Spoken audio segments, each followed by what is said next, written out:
एक एक लोन लिया था सर सब लोगों ने। आज उनके नाम पर सर 6-6, 7-7 किसी की 10-10 लोन निकली हुई हैं।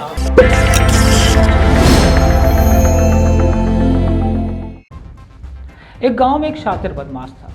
जब वह मरने लगा तो लोग उसके पास आए। लोगों से उसने कहा कि उसकी एक अंतिम इच्छा पूरी कर दीजिए।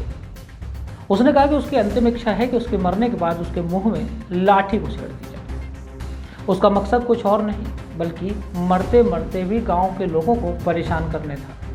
अब आप सोच रहे होंगे कि यह कहानी हम आपको क्यों सुना रहे हैं।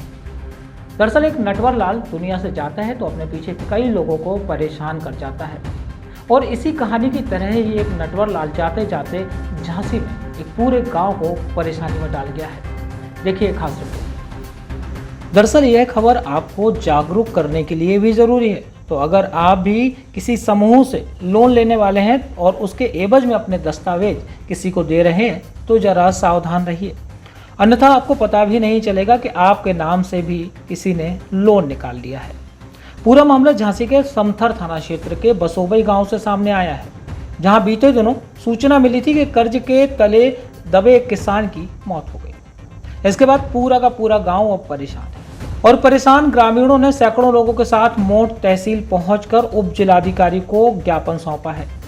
इस ज्ञापन में बताया गया है कि स्वयं मरने वाला राजकुमार तिवारी कई प्राइवेट बैंक और समूह से फाइनेंस कराने का काम करता था।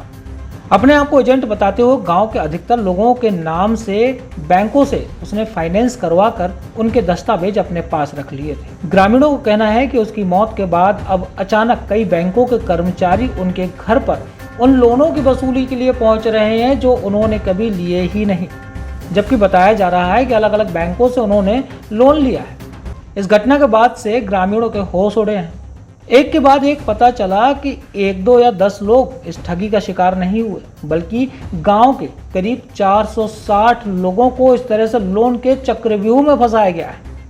सैकड़ों की तादाद में ग्रामीण अपनी समस्या लेकर उप जिलाधिकारी के पास पहुंचे और पूरी समस्या से उनको अवगत कराया। गांव के ही मानवेंद्र ने बताया कि गांव के 460 लोग इस धोखाधड़ी का शिकार हुए हैं और लाखों रुपए के कर्जदार बन चुके हैं। अब ये गरीब लोग लोन का पैसा कहां से जमा करेंगे? इसी समस्या को लेकर आज वह सब उप जिलाधिकारी के पास पहुंचे और अपनी समस्या को सुनाया।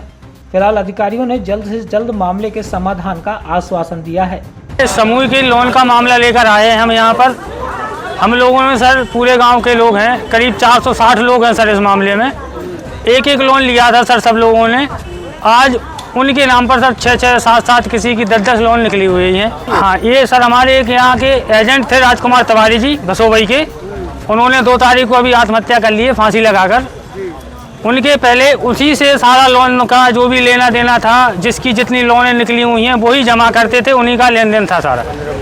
फिलहाल अधिकारी पसोपेश में है कि ये मामला सुलझेगा कैसे, क्योंकि इन सब को बड़ी परेशानी में डालने वाला तो पहले ही दुनिया को टाटा बाय बाय कहकर चला गया है। दरअसल इस तरह के मामलों में कोई एक व्यक्ति दोषी नहीं होता। बैंक कर्मचारी, समूह चलाने वाले लोग, बैंक के एजेंट सहित वह बैंक मैनेजर जो 5 से 10% तक रिश्वत लेकर लोगों के फर्जी लोन कर देता है। फिलहाल अगर जांच निष्पक्ष होती है तो लोन देने वाले बैंक मैनेजर भी लपेटे में आ सकते हैं कि आखिर ग्रामीणों का लोन बिना उनकी जानकारी के हो कैसे गया। वहीं राजकुमार तिवारी भी अपनी मौत का राज अपने साथ लेकर चला गया, लेकिन अगर पुलिस चाहे तो कारण भी स्पष्ट हो सकते हैं। न्यूज़ बीके के लिए झांसी से रवि परिहार की खास रिपोर्ट।